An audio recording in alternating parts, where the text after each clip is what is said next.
Hey, AP Psych, welcome to Unit 5, Cognitive Psychology. So cognitive is all about thinking, all of the things that go on in our mind, our ability to remember information, our ability to be creative, to problem solve, to think, to have some level of intelligence, to speak. All of these things are all in Unit 5. It is a huge unit, but we're going to break it down into chunks, or I'm going to break it down into chunks so it's a little bit more manageable.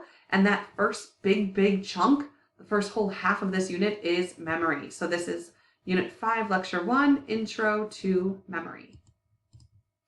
As you can see, as I was saying, there's a ton of learning targets. A lot. But again, we're going to use some different strategies, including some that I'm going to teach you about memory to make this a little bit more manageable. So should you work hard? Yes. Should you be studying a lot? Yes. Should you be reviewing your notes a lot? Yes.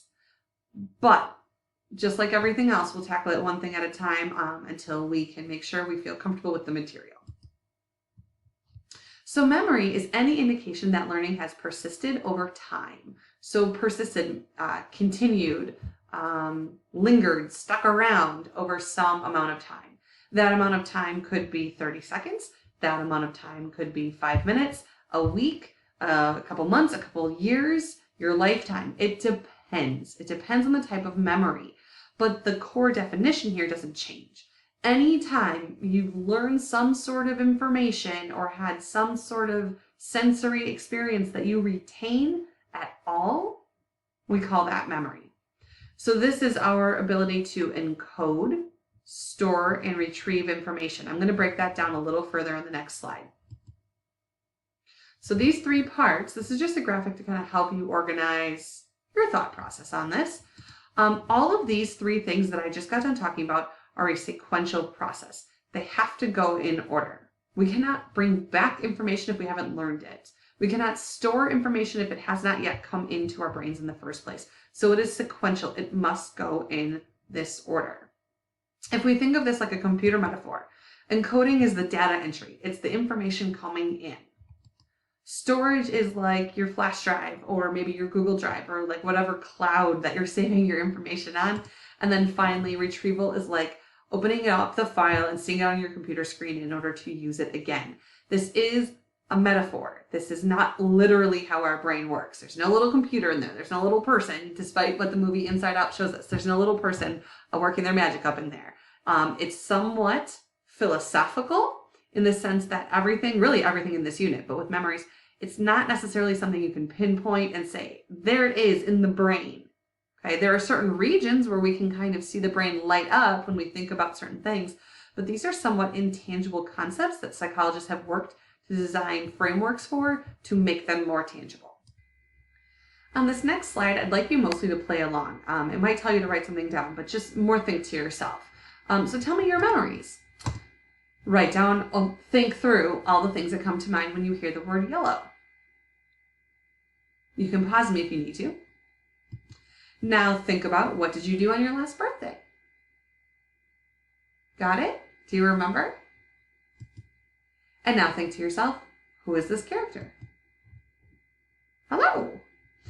What we just experienced are several memory concepts and vocabulary terms. You do not need to write all these down, but they're going to demonstrate something. This first one was known as a stream of consciousness. If your mind went from yellow to sun to flower to, ooh, Valentine's Day to, oh, holiday coming up, oh, February, oh, winter, oh, and then you went on and on and on, that might be totally different than someone else who said banana, sun, canary, school bus, and literally just kept thinking about things that are yellow. Notice I didn't actually say that. This is a stream of consciousness or spread of activation where one idea leads to another, and it might be different person to person. The story of your birthday is considered an episodic memory, just like an episode of television. It's an episode of your life that you remember in a unique way. There might be other people who were there, your best friend, your parents, a sibling, something like that, who tell a similar story, but it is still a different memory from them because it comes from their perspective. And then this guy is a semantic memory, a memory of meaning. Therefore, we might share this memory with someone else. And so all of us know that this is Mickey Mouse because it means the same thing to us specifically. Now, you do not need to write all of these down right now because I'm going to reteach all of these ideas throughout this unit. But the point is, these everyday things that we do, or these everyday things that we remember, are all part of this memory unit. This is a huge unit with lots of vocab, and you will really serve yourself best if you try to personalize the things that I teach you. So when I teach you a concept, think, how does this apply to me? What's my example? So if I give you an example of my last birthday story, that's probably not going to leave an impression in your mind as to what an episodic memory is. Make it about you. None of you were at my last birthday. Sorry to say you weren't. You missed a good time, I'm sure. But please just make sure that you are personalizing this because it will help you understand these terms the first time around. And so while there are a lot of terms, they are pretty straightforward, and often there's a good clue within the word to help you remember it, but it will be more meaningful, and therefore you will remember it better if you can make a personal connection to it. The first example I have of this is a flashball memory. Okay, this is like a very unique type of memory that happens in an instant, but it tends to be so unique and so emotional that it becomes a very clear, strong, and persistent memory that stays with you possibly your whole life.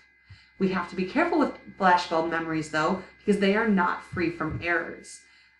Sometimes because they are so emotional, our judgment is cloudy and our memory becomes flawed. So we might remember that really intense time where we found out a loved one died, or something really great happened to us, or there was a really momentous occasion in history. But over the years, your story and how you tell that time might vary. The core of it might stay the same, but some of the details might be flawed. And so our memories, as we are going to see throughout this unit, are not free from errors, even in the most intense memory you have throughout your emotional journey. I have a picture up here of 9/11 because for me, that was one of the most vivid historical flashbulb memories that I have. And then some other ones might include the day I was diagnosed with cancer or the day my husband proposed. So they can be good, they can be bad, but they're usually very intensely emotional, which is one of the reasons why we remember them what feels like so clearly. However, most memories aren't those instantaneous flashbulb memories. Instead, they follow this framework that was created by two psychologists named Atkinson and Shiffrin called the information processing model. This is a 3-stage model of memory that starts off with external events or something happening in our surroundings based on our senses, what we can see, feel, hear, taste, and touch. I think I got them all on the first try. So that sensory input of stimuli that's in our environment turns into a sensory memory. That, if we deem it important, or our brain even subconsciously deems this information important, like what we're hearing, seeing, tasting, and so on, if we deem it to be important, it moves into short-term memory, also known as working memory. We'll get into a little bit of the difference to come. And then we encode that memory to become a long-term memory, which we can retrieve later. So let's dive a little bit deeper into each of these 3 stages. The first one is sensory memory. These are initial momentary storages of information that last only an instant. So it's a quick sight, a quick sound, a quick taste that you notice right away. Our senses take in that information and then our brain decides whether or not to pay attention to it. If not, we'll go with if not, I was going to say if it does, but I'll hold on to that. If not, that information is lost and will decay or be displaced by something else, okay? So sensory memory, we either retain it, and I'll tell you what's going to happen with that, or it just fades away. Think of sensory memory like a quick snapshot, like this, okay? This is evidence of a sensory memory. We all know that a sparkler is just like one tiny little bit of fire. But as it moves, our brain is sensing that fire here, here, here, here, here, here, here, all of these places. So our brain is instantly capturing that light in different places because of our sensory memory. But then, of course, we also know as soon as that sparkler goes away, that memory is not there anymore, okay? And so our brain can hold on to a sensory stimuli for a brief second, even if it goes away just as quick. Short-term memory, these are things like knowing your padlock combination or knowing your password, your student ID password, or a password for something, an account online.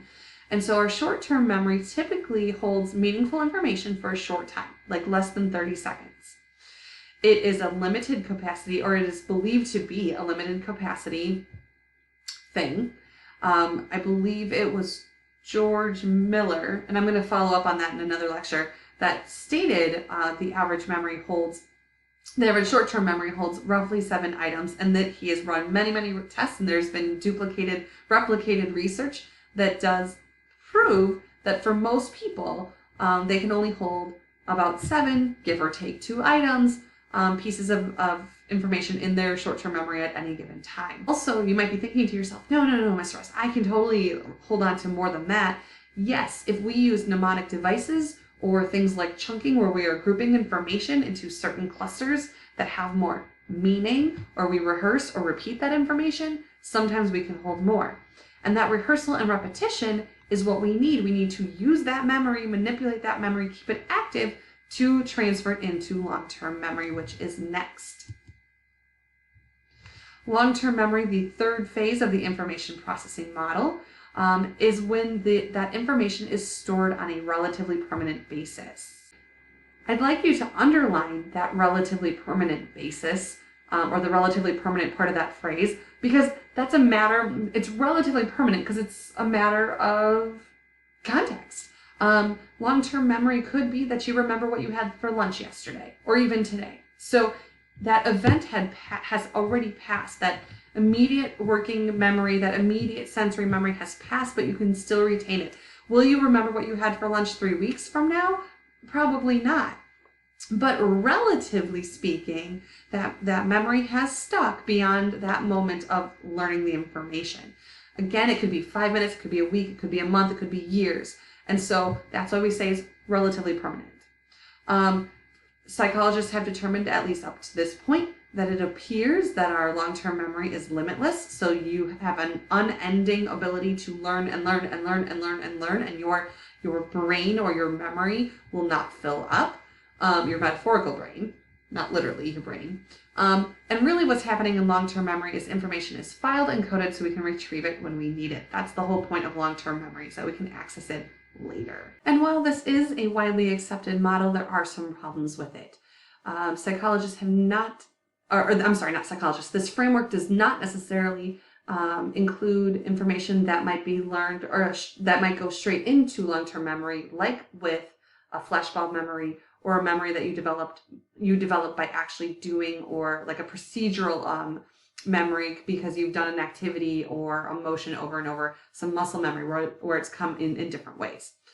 This model also doesn't give enough power to the fact that we choose what information is important. Our consciousness has selective attention, like we learned about in Unit 3, where we choose what to pay attention to. So there might be other sounds and sights and tastes and smells and things like that all around us, but are you choosing to pay attention to this? Are you choosing to pay attention to something else? Which of these things is about to stick in your brain versus fade? That is based on selective attention. And ultimately, psychologists have determined that short-term memory is a bit more complex than just information goes in, and then it's worked with, and then it goes to long-term memory. And that more complicated layer of short-term memory is called working memory. So working memory and short-term memory at this point are somewhat interchangeable because this is the more accepted or commonly accepted version of short-term memory. Working memory acts as an active workspace in which information is retrieved, manipulated, and maintained through rehearsal. And I don't necessarily mean rehearsal in terms of repeating yourself over and over and over, or just simply using flashcards over and over and over, though that is certainly a valid way of trying to remember something. It's actively using it. It's using a piece of information to solve problems, to be creative, to explain it to someone else. So you're essentially actively changing around and thinking through some information in different ways, and it's more likely to be retained. This is considered strongest in young adults. As we know, older adults, memory starts to be more challenging, and same with actually young children. It might not be quite developed yet. There is a psychologist, Alan Badley, and he developed this theory, and he basically says that working memory is like the central executive involved in making decisions and reasoning. And the slide on the next slide has a graphic that I think will help you with this concept. So Badley says that working memory is basically like a hypothetical manager that helps us focus our attention on certain things. It pulls information from our long-term memory. It's pulling information from our senses, specifically our visual and spatial sense, or our verbal and auditory sense, and it puts it all together to help us make sense of new information. And so we're actively using this information because then not only are we pulling from long-term memory, but then it can be fed back into long-term memory because we understand something at a deeper, more focused level. And if we weren't paying attention to something at a deeper, more focused level, likely that memory would fade. Okay, that's it for our introduction to memory.